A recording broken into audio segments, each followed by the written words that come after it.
নজর রাখবো পরবর্তী খবরে। ভুয়ো ভোটারের নামে বিহার ভোটার লিস্ট থেকে বাদ পড়ছে কারা?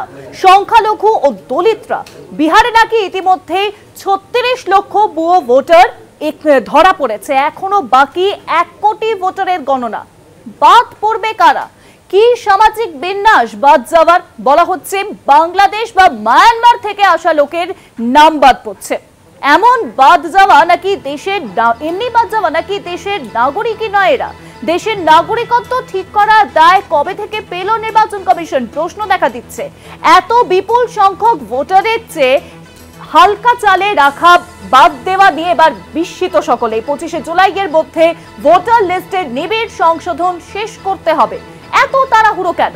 28শে জুলাই সুপ্রিম কোর্টের শুনানিতে উঠবে কি এই প্রসঙ্গ?